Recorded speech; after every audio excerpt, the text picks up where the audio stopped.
ठीक है, recording start हो चुकी है एंड हम बढ़ते हैं वर्डप्रेस पे। आज हम पढ़ेंगे पूरा वर्डप्रेस के बारे में, वर्डप्रेस वेबसाइट कैसे होती है, वेबसाइट का पूरा पार्ट जानेंगे, वेबसाइट में क्या क्या चीज़ें होती हैं और इसका यूज़ हम कैसे कर रहे होंगे, ई कॉमर्स में यूज़ कर रहे होंगे या फिर ब्लॉग वेबसाइट बनाने में यूज़ कर रहे होंगे, न्यूज़ वेबसाइट बनाने में यूज़ कर रहे होंगे।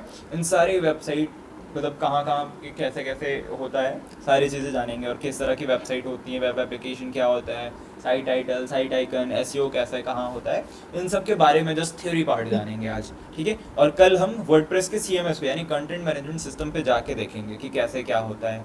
आज पहला लेक्चर है वर्डप्रेस का, तो शुरू करते हैं ब्राउज़र से।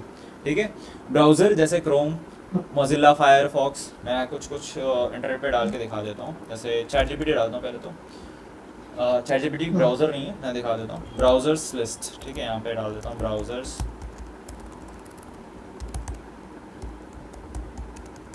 ठीक है, अब ये कुछ ब्राउज़र्स लिस्ट आ गया, जैसे गूगल क्रोम है, Mozilla Firefox, Microsoft Edge, safari, opera. Safari जो हम मैक में यूज़ कर रहे होते हैं, माइक्रोसॉफ्ट एज विंडोज़ वाले लैपटॉप में हो रहा होता है, या फिर वैसे भी आप डाउनलोड भी कर सकते हो अदरवाइज। एंड गूगल क्रोम हो गया। ठीक है, जैसे मैंने अभी ये गूगल क्रोम खोल के रखा है। डक डक गो ब्राउज़र है, आर्क है, विवाल्डी है, ब्रेव है ना, ये सारे ब्राउज़र्स हैं।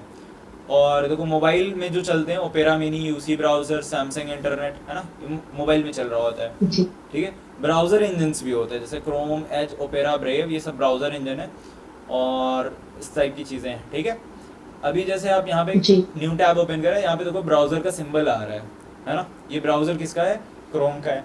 अब यहाँ पे कुछ भी सर्च करो, सोमाइंड एकेडमी सपोर्ट सर्च किया, तो ये जो आ रहा है इसको बोलते हैं सर्च इंजन। यहाँ से ये जो सर्च रिजल्ट्स आ रहे हैं ना, सर्च इंजन की हेल्प से रिजल्ट्स आ रहे हैं। ठीक है, बहुत सारे सर्च इंजन होते हैं, जैसे माइक्रोसॉफ्ट एज का जो प्लेटफॉर्म है, जैसे माइक्रोसॉफ्ट एज, पहले इंटरनेट चलता था, इनका ई से सिंबल था ये वाला।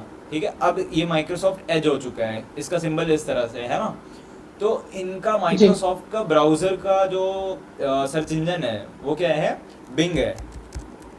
बिंग मैंने डाला, ये देखो बिंग का सिंबल, ये इनका सर्च इंजन है। और क्रोम ब्राउज़र का सर्च इंजन क्या है, गूगल है। ठीक है, अल्फ़ाबेट कंपनी इसको ओन करती है, गूगल भी कंपनी है बट इसकी पेरेंट कंपनी क्या है, अल्फ़ाबेट है।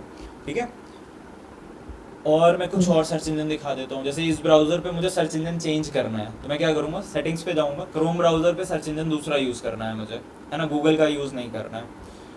मैंने यहाँ पे क्या सर्च इंजन पे, और यहाँ पे सर्च इंजन में देखो गूगल लेके आ रहा है ना, इसको चेंज करूँगा। माइक्रोसॉफ्ट बिंग का मैं सर्च इंजन यूज़ कर लूँगा, सेट एज डिफ़ॉल्ट कर देता हूँ इसको। ठीक है, अब मैं सर्च करता हूँ, ये देखो जैसे ही मैंने यहाँ पे न्यू टैब खोला तो देखो माइक्रोसॉफ्ट बिंग का आ गया। अब मैं यहाँ पे सर्च करूँगा तो बिंग के हिसाब से वो सर्च रिजल्ट्स आएंगे। ये देखो बिंग सर्च इंजन के हिसाब से ये रिजल्ट्स आ रहे हैं। जो माइक्रोसॉफ्ट वाला बंदा चेक कर रहा होगा तो उसको इस तरह से दिख रहा होगा सोमाइंड एकेडमी के बारे में। ठीक है, और अगर उसने लिखा है अबाउट सोमाइंड एकेडमी तो उसको इस तरह से दिख रहा होगा चीज़ें। ये देखो जैसे गूगल एआई मोड होता है ना, वैसे ये बिंग एआई है। ठीक है, बिंग का भी एआई वर्जन से ये इस तरह से आ रहा है। ठीक है, अभी इसको सर्च इंजन में चेंज करता हूँ। ठीक है, सेटिंग्स पे वापस जाता हूँ और यहाँ पर मैं गया सर्च इंजन पे और यहाँ पर चेंज पे क्लिक करा, और चेंज पे क्लिक करने के बाद मैं वापस से गूगल पे आ जाता हूँ, सेट एज डिफ़ॉल्ट पे। ठीक है, और यहाँ पर न्यू टैब करने के बाद मैंने चेक किया सोमाइंड एकेडमी। ठीक है, और यहाँ पर मुझे ये गूगल के हिसाब से ये पूरा शो हो रहा है। ठीक है, ज़्यादातर लोग गूगल ही यूज़ कर रहे होते हैं, या तो माइक्रोसॉफ्ट एज यूज़ कर रहे होते हैं, या तो सफारी यूज़ कर रहे होते हैं। ठीक है, सफारी कैसा होता है, सफारी ये रहा जो मैक वगैरह में चल रहा होता है ना। तो यहाँ पर मैंने डाल दिया सोमाइंड एकेडमी, और यहाँ पर ये देखिए इसका सर्च इंजन देखो, सफारी ब्राउज़र के अंदर भी गूगल सर्च इंजन मैंने डाल के रखा है, तो ये गूगल के हिसाब से आ रहा है, राइट। इसको भी कट कर देते हैं, इसको भी कट कर देते हैं, इसको भी कट कर देते हैं। ये था पार्ट सर्च इंजन का। ठीक है, अब ये जो आइकन्स आ रहे हैं ऊपर, जैसे गूगल का जी है, सेटिंग्स का ये इस टाइप का बना हुआ टूल टाइप का कुछ, तो भी ये ब्राउज़र क्रोम का आ रहा है। सोमाइंड एकेडमी .in का अगर मैं डालता हूँ तो देखिए सोमाइंड एकेडमी का ये सिंबल यहाँ पर आ रहा है। इन आइकन्स को बोलते क्या है, साइट आइकन या फिर फेव आइकन बोलते हैं। साइट आइकन, क्या बोलते हैं, साइट आइकन ओके, या फिर फेव आइकन। ठीक है, ये स्पेलिंग लिख दिया मैंने, इसको आप नोट कर लीजिएगा। ठीक है, ये कुछ जी इंपॉर्टेंट टर्मिनोलॉजी है जो हमें जानने की ज़रूरी होती है। जब हम प्रोफेशनल बनते हैं तो टर्मिनोलॉजी ही हमें प्रोफेशनल बनाती है। अगर टर्मिनोलॉजी टर्म्स ही नहीं पता है तो हम प्रोफेशनल नहीं होंगे, ठीक है। एंड देन उसके बाद जी यहाँ पर जैसे कर्सर में टैब के ऊपर ये कर्सर ले जाके छोड़ दिया थोड़ी देर के लिए, 1-2 सेकंड के लिए, तो एक कार्ड बन के आया। इस कार्ड में देखिए पहले सोमाइन एकेडमी लिखा हुआ है ना। ये सोमाइन एकेडमी क्या जी है, यहाँ पर साइट टाइटल है। फिर उसके बाद एक माइनस का सिंबल बना है। माइनस के सिंबल को इसको यहाँ पर क्या कहते हैं, हाइफन। हाँ ठीक, जी ठीक है, ये हाइफन है। एंड इसके अलावा ये हम्म आपने शायद डीसीए जब आप कर रहे होगे उसमें सिखाया गया होगा, है ना। और जी वेबसाइट के पार्ट्स में इसको बोलते हैं ब्रेकर, ठीक है। पहले साइट टाइटल डाला, फिर ब्रेकर डाला, फिर हमने साइट टैगलाइन डाला। साइट टैगलाइन क्या है, बेस्ट डिजिटल मार्केटिंग इंस्टीट्यूट इन दिल्ली, ठीक है। यहाँ तक क्लियर था सारी चीज़ें। जी ओके, अब आगे बढ़ते हैं। जैसे नीचे लिखा है somainacademy.in, ये क्या है, डोमेन। जैसे हम कोई प्रोडक्ट सेल करना चाहते हैं तो पहले हम शॉप रेंट पे लेते हैं, एक स्पेस लेते हैं, फिर हम क्या करते हैं, एक शॉप का नाम चूज़ करते हैं, फिर उसमें प्रोडक्ट डालते हैं। उसी तरह से इंटरनेट में क्या होता है कि हम पहले इंटरनेट पे एक स्पेस लेते हैं। दुनिया भर में डाटा सेंटर्स हैं, गूगल के, अमेजोन के, माइक्रोसॉफ्ट के। उनके डाटा सेंटर में से सर्वर होता है। सर्वर के बाद वो होस्टिंग प्रोवाइडर जो कंपनीज होती हैं, जैसे होस्टिंजर हो गया, गोडैडी हो गया, है ना। ये होस्टिंजर और डोमेन, मतलब होस्टिंग या डोमेन प्रोवाइडर, ये सब हैं। तो ये क्या करते हैं, आपको स्पेस देते हैं। आप चैट वगैरह भी करते हो, इंटरनेट पे सर्फिंग वगैरह भी करते हो ना, यहाँ पे कुछ भी सर्फिंग वगैरह करा, या फिर यहाँ पर मैंने कर्सर लेके गया तो देखिए कुछ ना कुछ नीचे मेमोरी यूसेज देखो 193 MB लिख के आ रहा है ना। तो ये 193 MB यूसेज कहाँ पे होता है, ये डेटा सेव कहाँ होता है, तो ये डेटा सेंटर पे हो रहा होता है। ये जो मैंने फाइल्स अपलोड करी हैं, PDF है, इमेजेस है, वीडियोस, ये कहाँ अपलोड करी है, ये मैंने डेटा सेंटर में सेव करके रखा हुआ है। ये मैंने होस्टिंग खरीद रखा है, कुछ स्पेस खरीद रखा है। जैसे आपके लैपटॉप का स्टोरेज होता है 256 GB, 512 GB SSD, ऐसी वेबसाइट का भी SSD NVMe स्टोरेज होता है, ठीक है। तो मैंने होस्टिंग खरीदा, फिर डोमेन खरीदा somainacademy.in, और दोनों को कनेक्ट करके ये वेबसाइट बना दी, ठीक है। वेबसाइट होता है एक स्टैटिक, एक होता है डायनेमिक। डायनेमिक जिसमें चेंजेस हों, स्टैटिक जिसमें चेंजेस ना हो रहा हो। जैसे amazon.com डायनेमिक वेबसाइट है, अलग अलग यूज़र के लिए अलग अलग इंटरफेस मिल जाता है। जैसे हमारा विश लिस्ट कुछ और होगा, हमारा ऐड टू कार्ट में कुछ और होगा, आपके में कुछ और होगा। तो हमारे लिए कुछ और ऑप्शंस होंगे, आपके लिए कुछ और ऑप्शंस होंगे, राइट। तो यूज़र जी डिपेंड करता है यूज़र पे चेंजेस। अगर तो वो डायनेमिक वेबसाइट है, और अगर सभी यूज़र को सेम ही दिख रहा हो, कोई भी यूज़र आ जाए, तो वो आपका स्टैटिक वेबसाइट हो रहा होगा, जिसमें वेबसाइट पे चेंजेस ना हो। अब आते हैं वेब एप्लीकेशन पे। वेब एप्लीकेशन क्या होते हैं, जिस पे आपके लॉगिन हो, है ना। जैसे व्हाट्सअप वेब, ये जो एप्लीकेशन है ये वेब एप्लीकेशन है, ठीक है। WhatsApp web dot G com करके जो है ये आपका वेब एप्लीकेशन है। इसके अंदर आपका वो वेब वाली चीज़ें चलती तो हैं, बट होती वेबसाइट ही है, उसको वेब एप्लीकेशन बना दिया गया, ठीक है। कुछ आते हैं पोर्टल्स, जिसमें सिर्फ अपडेट्स दिए जाते हैं, सिर्फ इन्फॉर्मेशन बेस्ड होता है। जैसे एक वेबसाइट दिखाता हूँ, सरकारी रिजल्ट .com की। ये जो वेबसाइट है एक पोर्टल है जहाँ पे रेगुलर न्यूज़ अपडेट्स वगैरह HTML CSS और जावास्क्रिप्ट 3 लैंग्वेज का मेनली यूज़ करके बनाया गया है, और इस पे सिर्फ अपडेट्स दे रहे हैं। तो ये एक पोर्टल हो गया, ठीक है। करेक्ट, यहाँ तक सारी चीज़ें क्लियर, ठीक है, नोटेड। बिल्कुल हाँ, ठीक है। अब आते हैं सर्च में। जैसे हमने बिंग सर्च किया था तो यहाँ पे बहुत सारे सर्च रिजल्ट्स आ गए थे। इन सर्च रिजल्ट्स को ये जो इतने पार्ट हो गए, फिर ये नीचे उसके ये इतना पार्ट हो गया, इन सब को बोलते क्या हैं, ये जो कार्ड्स आ रहे हैं ना, इसको बोलते हैं स्निपेट, ठीक है। स्निपेट में ये जो पार्ट है, ये वाला पार्ट, इसको फेव आइकन, साइट आइकन बोल दिया। ये साइट टाइटल हो गया, ये URL है, ये जो www.bing.com आ गया पूरा, उसको बोलते हैं URL, HTTP वगैरह uniform okay resource locator. Uniform resource locator हाँ हाँ, जी करेक्ट। देन इसके बाद जो ये हमारा देखो https:// ठीक है, इसको बोलते हैं स्कीम या फिर प्रोटोकॉल, ठीक है। फिर उसके बाद डोमेन नेम आ गया हमारा www.example.com या somainacademy.in, ठीक है। अब इसी में जैसे अगर आपको यहाँ पर meetgoogle.com है, ये आपका, यहाँ पर अगर आप ऊपर देखो, इसको मैं हटा देता हूँ, अगर ये HTTPS तक ये प्रोटोकॉल स्कीम हो गया आपका। फिर आ गया meet.google.com, ये क्या है, google.com तक तो समझ में आ रहा है, डोमेन है। meet.google.com जो आ गया, ये बता रहा है कि मैं google.com का पार्ट हूँ, और meet.google.com इज अ सब डोमेन, ठीक है। कल को मैं somainacademy.in का कुछ पार्ट बनाऊं, जैसे ब्लॉग सेक्शन कुछ बनाता हूं, तो blog.somainacademy.in आ जाएगा। कल को मैं अपने ई बुक सेल करने के लिए एक स्टोर बना देता हूं, तो store.somainacademy.in एक सब डोमेन हो जाएगा जो कि बताएगा कि सोमाइन अकेडमी का पार्ट है ये। ठीक है, करेक्ट? यहाँ तक क्लियर जी सी चीज़ है।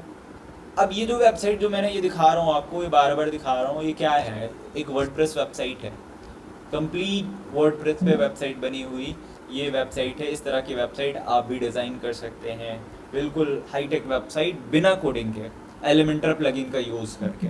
ठीक है, तो ये ड्रैग एंड ड्रॉप करके ओके कैसे हम वेबसाइट बना रहे होते हैं, उससे पहले मैं होस्टिंजर का होस्टिंग डोमेन के बारे में दिखा देता हूँ। होस्टिंजर है, गोडैडी है, नेमचीप है, ऐसे बहुत सारे। फिर इसके बाद कुछ थर्ड पार्टी जो लोकल होते हैं, लोकल प्रोवाइडर्स भी होते हैं, तो वो और सस्ते में दे देते हैं। अदरवाइज मैं जो ट्रस्टेड मानता हूँ वो होस्टिंजर को मानता हूँ। आप किसी से भी ले सकते हो, गोडैडी से भी ले सकते हो। यहाँ पर देखो गेट अ फ्री डोमेन लिख के आ रहा है, आप इस पर क्लिक करोगे, फ्री देंगे नहीं बट कुछ तो भी ऑप्शन देंगे, मैं दिखाता हूँ आपको। यहाँ पे ये देखो इतने सारे ऑप्शन आ गए। वेब होस्टिंग प्लान बोल रहा है जी खरीदने के लिए, डोमेन बोला फ्री दूंगा, कह रहा है पहले होस्टिंग खरीदो फिर डोमेन फ्री दे दूंगा आपको। ठीक है, तो आप इनका डोमेन खरीदोगे। यहाँ पे देखो लिखा है पर मंथ इतना, पर मंथ के हिसाब से नहीं देंगे, ये पूरे साल का देंगे आपको। 249 इंटू 12 करो और उसके बाद टैक्स जोड़ो, तो आई थिंक जो भी आपका 12×2=24, कभी 3-3.5 हज़ार रुपये, 4 हज़ार रुपये के करीब ही आएगा। उतने का खरीदो, उसके अंदर आप 50 वेबसाइट ऐड कर पाओगे, 5 वाइब कोडिंग क्रेडिट्स वगैरह ऐड कर पाओगे। इतना स्टोरेज मिलता है, फास्टेस्ट स्टोरेज NVMe, और नॉर्मल स्पीड से चाहिए तो SSD ले सकते हो। एक एक वेबसाइट पे 5 मेल बॉक्स 1 साल के लिए फ्री देगा, और ये सारे कुछ फीचर्स और देता है जिसमें CDN वगैरह, ये काफ़ी इंपॉर्टेंट है CDN। ठीक है, एंड SSL जो कि ये भी दे रहा है ना। इसके अलावा जैसे आपने जी मान लो सपोज होस्टिंग खरीदा और फ्री डोमेन क्लेम कर लिया, ठीक है, अब आपके पास होस्टिंग भी है, डोमेन भी है। ठीक है, मेरे पास होस्टिंग और डोमेन दोनों है। ठीक है, मैं होस्टिंगर पे लॉगिन कर लेता हूँ। ठीक है, ये hpanel.hostinger.com, ये देखो आ गया ना, सब डोमेन आ गया, डोमेन में पेज खुल गया हमारा वेबसाइट्स। पहले तो मैं ये किसी और का मैनेज कर रहा हूँ, तो देखो यहाँ पे आ रहा ऑप्शन, इसको मैं एग्जिट कर देता हूँ। जी अब मेरा अपना वाला खुलेगा। ठीक है, होम सेक्शन आ गया hpanel.hostinger.com। तो ये क्या है, देखो सब डोमेन, एक नई वेबसाइट इन्होंने बनाई है एक्सेस के लिए। hpanel मतलब पैनल के एक्सेस के लिए, ठीक है, जहाँ से हम मैनेज वगैरह कर रहे हैं। इनकी वेबसाइट है hostinger.com, बट मैनेज कहाँ से हो रहा है? hpanel से हो रहा है ना। तो होम पे आने के बाद जी देखो यहाँ पे वेबसाइट का ऑप्शन आ रहा है, क्योंकि मैंने होस्टिंग ले रखी है, तो मैं होस्टिंग पे इस पे क्लिक कर दूंगा। मेरे पास इतने सारे डोमेन है, सब डोमेन है, देखो सारे बने हुए हैं। ठीक है, इसी पे मैं चाहता हूँ कि एक और वेबसाइट ऐड करना।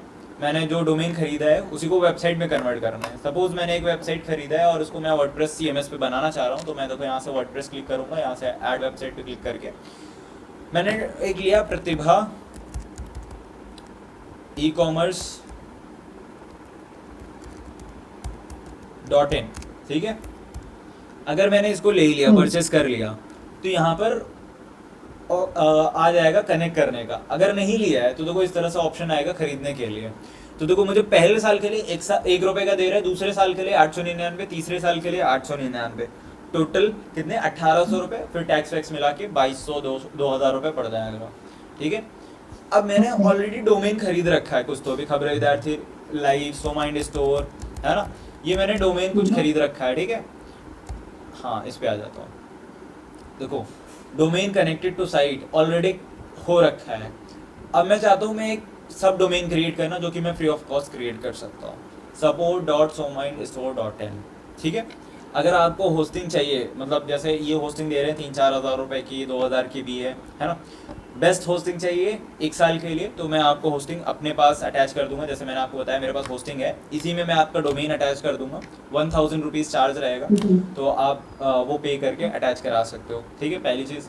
एंड सेकंड, अगर आपको हमारे somainstore.in या किसी डोमेन में सब डोमेन क्रिएट करना है, तो 100 रुपीज़ में सब डोमेन आपका मिल जाएगा। अदरवाइज डोमेन आपका 600 रुपये, 500 रुपये का, जैसे मैंने अभी दिखाया है ना, 1 साल के लिए जो आता है वो 500-600 रुपये का आता है। ठीक है, और सब डोमेन क्रिएट करना है तो 100 रुपये हम लेंगे एंड 1000 रुपये होस्टिंग का लेंगे। 1100 रुपये का आपका ये एक्सेस आपको मिल जाएगा।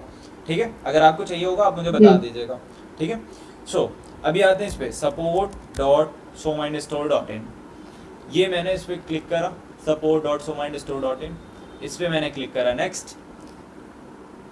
और नेक्स्ट पे क्लिक करने के बाद यहाँ पर देखिए somainmedia@gmail.com एडमिनिस्ट्रेटर पासवर्ड आ रहा है, इसको मैं सेट करूँगा। सेट करने के बाद मेरे पास दो ऑप्शन है, या तो मैं क्रिएट वेबसाइट विद एआई कर दूँ, या तो बिल्ड फ्रॉम स्क्रैच कर दूँ, जीरो से बनाना है मुझे। मैं इस पर क्लिक करूँगा। अभी जैसे इंस्टॉल हो जाएगा तो मेरे पास कुछ ऑप्शंस आएंगे। जैसे मैं एक बार इसको ओपन कर लेता हूँ। जैसे आज मैंने सुबह ही मॉर्निंग में ही मतलब आई थिंक इवनिंग में क्रिएट करा था, 4 to 5 वाले में rahul.somainstore.in मैंने क्रिएट करा था। ठीक है, ये वाला देखो हो रहा है, इंस्टॉल हो रहा है, डेट्स वाई वैसे बना हुआ है। ये मैंने क्रिएट करा था। क्रिएट होने के बाद देखो तीन ऑप्शन है यहाँ पर। एक तो डाटाबेस मैनेजमेंट सिस्टम का ये पूरा आ रहा होगा, इससे हमें कोई मतलब नहीं, मतलब होता है बट हम वर्डप्रेस का अगर कर रहे हैं, ई कॉमर्स वाला पार्ट कर रहे हैं, तो इस पर हम ज़्यादा ध्यान नहीं देंगे। डैशबोर्ड में उसका SSL वगैरह सारी चीज़ें इसमें आ जाएंगी। डैशबोर्ड में हम सीधा WP एडमिन, वर्डप्रेस एडमिन पे आ जाते हैं। ठीक है, इस पे क्लिक करते हैं। Okay. ये सारे चीज़ें आप एक्सप्लोर करिएगा। ठीक है, एक्सप्लोर करने के बाद आपको जो डाउट आए, क्वेरी आए, पूछिएगा उस चीज़ को। ठीक है, ये आपका होमवर्क जी। है। अब इस पे मैं क्लिक करता हूँ वर्डप्रेस एडमिन पे।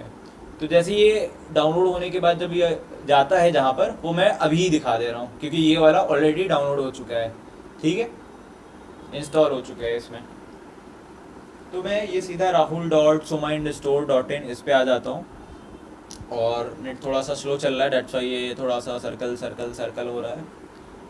और AI वेबसाइट बिल्डर ये बीच में घुस गया है। गो टू वर्डप्रेस एडमिन मैं क्लिक कर दूंगा। हाँ, तो देखो जैसे ही आप बिल्ड कर लोगे तो इस तरह का आपका पैनल खुल जाएगा, डैशबोर्ड खुल जाएगा, CMS खुल जाएगा।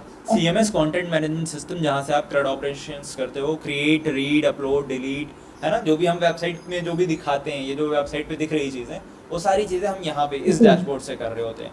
ये लॉगिन कैसे करते हैं, जैसे हमारा वेबसाइट क्या हमने बनाया अभी, support.somainstore.in। ठीक है, support.somainstore.in, इसके आगे एक / लगाएंगे, wplogin.php।